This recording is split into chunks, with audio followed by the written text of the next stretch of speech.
Sall ci TIC ak Merry Beye Diouf Laye ñun ñëpp Laye la ñu wuyoo tey Merry ñu ñëwaat tey ci forum.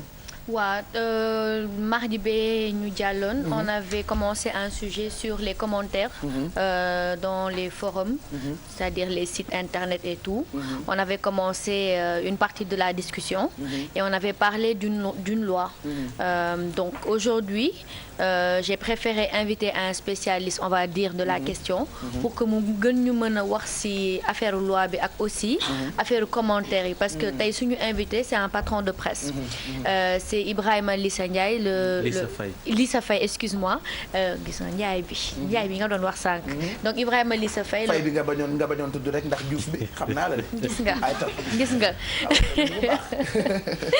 donc c'est le patron d'un groupe de presse qui s'appelle Presse Afrique et je vais le laisser se présenter un peu son groupe de presse avant de passer au sujet du jour.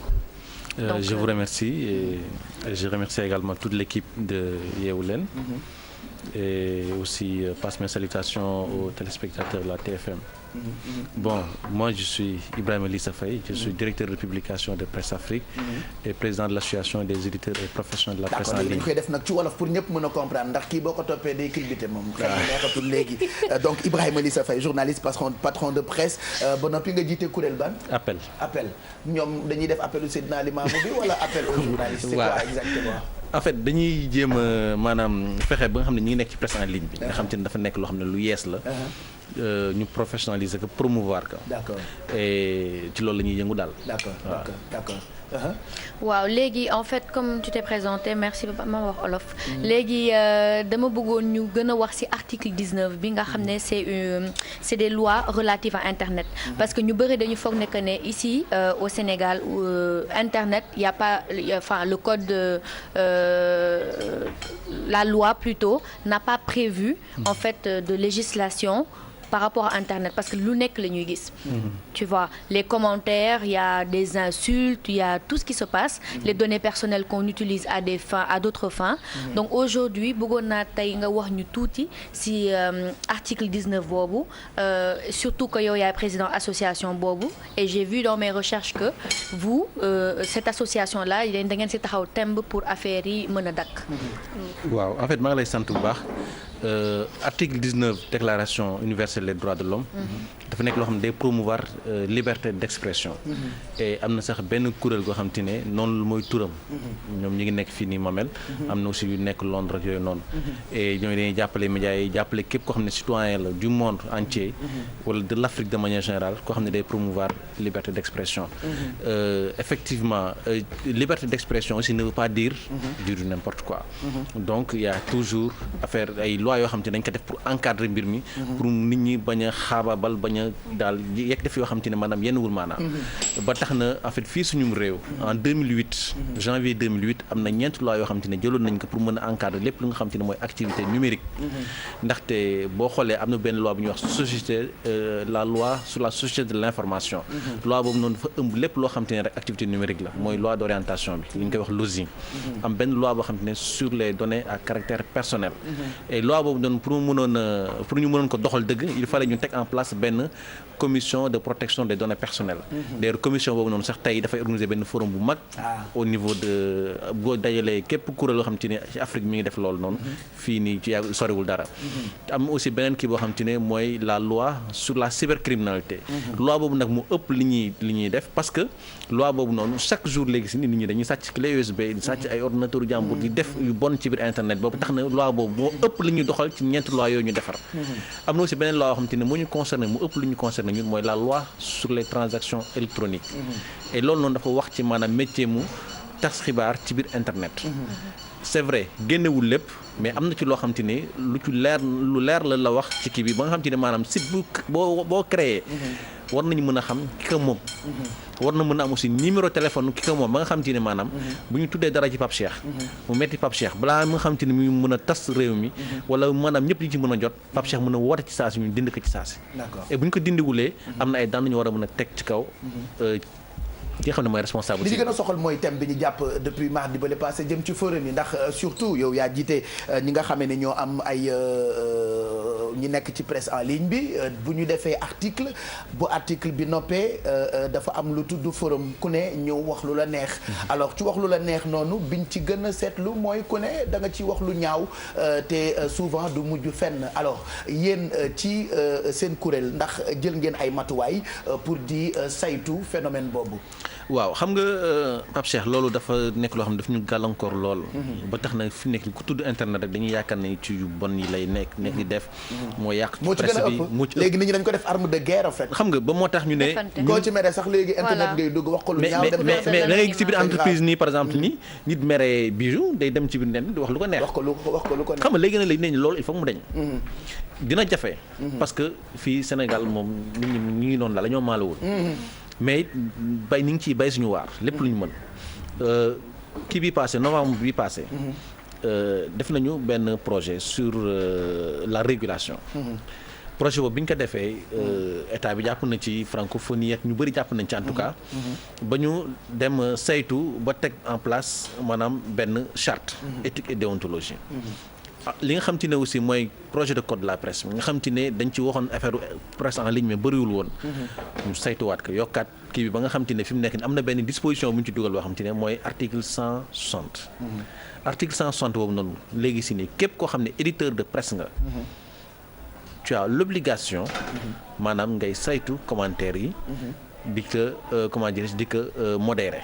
mais en parlant de modéré il paraît que am na site yoo xam ne ñoom ñooy fay sax ay nit pour ñuy def veille su ko defee bu ñu dugalee benn article ci Bijou Pape Cheikh wala Mado ñu dugg xas ko comme ça ñeneen nit ñi leen bëgg ñoo tontu comme ça mu nekk benn genre tontante ci biir site internet bi su ko defee mu gën am ay nombre de visites yoo xamante ne page bi da koy am ndax day yokk seen publicité. loolu laa doon jëm si parce que yaa ngi wax ne que y a des lois qu'on est en train de mettre en place am na ay chartes yoo xamante ne yéen a ngi koy teg mais est-ce qu'au fond tu penses que les patrons de presse en ligne dinañ ko appliquer parce qu'au fond j'ai l'impression que forum yooyu ak commentaires yooyu pour ñoom lay liggéeyal.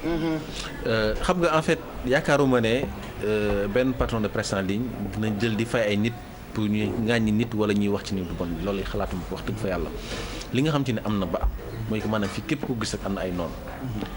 te nit ñi ngi ci biir internet bi xam nga léegi ak sa téléphone ak lépp da ngay connecté wu. te nit ki maanaam yàkkamti nañ gis ñu wax dara ci nit ba ñu teg ci moom ci daram lu ñaaw dina gis ñeneen ñoo xam te ne aussi dañuy wax ci moom lu rafet xam nga c'est-à-dire société Sénégal dañu war a yaraat wax dëgg fa yàlla li nga xam te ne am na ci commentaire yi loolu dañ koy ñaawlu et lépp lu ñu ci mën pour xeex dinañ ko xeex. mais yéen xanaa amul leen possibilité di mais bien sûr mais parce que je ne pense pas que presse en ligne bi seen objectif mooy nuire ay nit yu baax yu mel ni man. non je pense même pas. bu fekkee loolu mooy objectif bi garaawul mais bu fekkee seen objectif du loolu est-ce que yéen parce que je pense que am ngeen possibilité quand même. di dindi yenn yi. xam nga Pape Cheikh bu dul benn du ñaar da ngay gis ci commentaire ñu ne retiré pour abus. donc loolu noonu avant même ñu ci wax ju bëri yi sax dañ ko doon def. et tey jii nii la wàllu gën a aay. li am ba am. mooy que ne xam nga ni bu ñuy xeex pour teg ay charte teg ay kuréel en place. pour maanaam nit ñi mën ci jëfandikoo. aussi yooyu mu mën a dox. yenn yi mën a deñ. xam nga fi mu nekk nii citoyen bu ci nekk xas yi bëri ak saaga yi la dindi. non loolu ma ne xam nga fi mu nekk nii xam nga li ñuy naan jurisprudence dafa am solo jurisprudence lu am solo la. maanaam yow bu ñu yekkoon ci yow buñ la yekkoon gis bu ñu la yekkoon loo xam te ne maanaam loo xam ne neexu la mais yow am nga possibilité dem saisir commission de protection des données personnelles wala nga dem saisir non pourtant ñooñu seen site loolu laa bëggoon wax xam nga ñooñu les personnes ne sont pas au courant dañ ko yombalal parce que comme ci net bi la maanaam da ngay dugg seen site rek connecté wu envoyé benn kii plainte et ñoom dañ koy traité kenn du xam te nañ ko. loolu laa bëggoon parce que loolu laa bëggoon faire ressortir parce que les gens se plaignent souvent que ne il y a tout le temps des commentaires injurieux sur leur personne et tout mais ils ne sont pas au courant qu'ils ont le droit de répliquer par rapport au site même te loolu dafay bokk ci entre guillemets je ne jette pas la pierre yar en même temps site bi pour que su ëllëg si biiree yenn commentaires yi yow nit nga bu ñu defee article sa proche dina la woo ne la gis naa article bi wala ñu screenshot benn commentaire ne la liiral li ñu wax donc il y a des choses yoo xamante ne c'est diffamatoire et il est important que les gens prennent conscience qu'ils ont des droits et qui peuvent revendiquer ces droits-là. C'est surtout ça. Exactement. Où est-ce qu'il faut aller, qu'est-ce qu'il faut faire pour les pour nit ñuy seetaan. Mais justement par exemple boo gisee lu tax loi bi ne numéro ak adresse su site bi dafa war a nekk ci suuf ba nga xam ne ku bëgg a kii mën a kii ci saa si pour loolu la maanaam yow bu doon ci noonu dañu la kii si Presse Afrique automatiquement da nga may bind wala nga woo ma man ba ñàkk sama numéro portable man personnel dafa nekk ci kiiw si ku am lu muy wax bu ma woo ci saa si directement dañ koy dindi te képp koo xam ne bind na article yaay responsable commentaire yi fa nekk ba nga xam te ne yow da ngay am possibilité dugg dindi je pensais que ki bind commentaire bi mooy nekk responsable li mu wax. non support bi de liberté d'expression. support bi d'abord support bi mooy responsable d'abord. premier responsable moom la c'est le support ci article bi d'accord loolu tam c'est léegi bon sax à li ma gis savoir. lu nit ñi di def parce que comme la plupart du temps dans les forums les gens se cachent sous l'anonymat léegi dañ lay defal commentaire avec le logo du Facebook. nga xam ne yow boo defee commentaire nit ñi dañ lay gis di nga feeñ à moins que nga créer benn utilisateur. am na ñoo xamante ne tamit dañ lay laaj sa adresse mail. pour que nga yónnee ko pour au cas où ñu yónnee ko mais tout ça xam nga loo gis. si technologie am na faay. mën nga créer adresse fictive. dugal ko.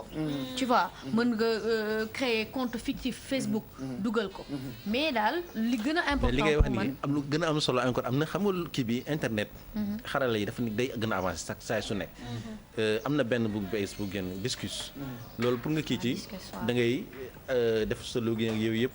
di mën a di commenter ñu lay mën di xam nga. te loolu noonu rapidement da nga ko mën a kii c'est-à-dire fu nekk nii chaque jour day gën di bees. et lépp lu ñu mën a def ci lu ñaaw. maanaam yow sa yow da nga koy mën a xam yow mii di administrateur bi da ngay mën a xam localiser kii ñu def adresse IP bi adresse IP bi bon léegi nag léegi nit ñi il faut que ñiy nangu maanaam di saisir responsable yi di saisir aussi structure yi ñu fi teg pour loolu bu ñu ko dul def dañuy ŋaañu commentaire yi rek Sénégal dañuy wax rek mais dara du faju waaw dara du faju c'est vrai que lu ñu ci mën a wax moom du xaj ci tuuti ci rubrique xam naa dinañ ko gën a yaatal parce que il faut que Ibrahima ngay gën di ñëw di ñu gën di sensibiliser surtout par rapport ak forum yooyu noonu. waaw juste nouvelle bi ma waxoon ne que dama koy joxe au début. parce que je pense qu'il est quand même bon aussi de montrer ce que les jeunes sénégalais font. parce que ñëpp ñu bëri dañu foog ne que ne. ce qui se fait ou ce qui se fait de bien. c'est à l'étranger. mais ñun tamit ñu ngi def loo xamante ne ni ay jéego la. ci wàllu tey damaa fan sama bopp ay jéego la yoo xamante ne nii. mi ngi permettre jeunesse bi di avancer. Donc on va parler du projet Jotaliko très rapidement. Alors c'est benn concours la GIST TechEye organisé par les États-Unis. Donc compétition bi il a reçu près de 800 candidats dans 74 pays différents. Et ils ont reçu 76 projets sélectionnés. Donc parmi les 76 projets sélectionnés, il y a le projet Jotaliko qui est le seul projet sélectionné de l'Afrique de l'Ouest francophone.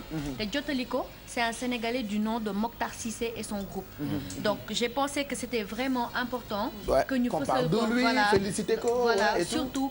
qu'actuellement il a besoin d'un vote du public et d'une aide parce que plus le public vote pour lui, plus ils ont des chances de gagner un voyage tout fait. Nu koy votel. En fait da ngay yónnee SMS après naa ko wax ci Facebook bi.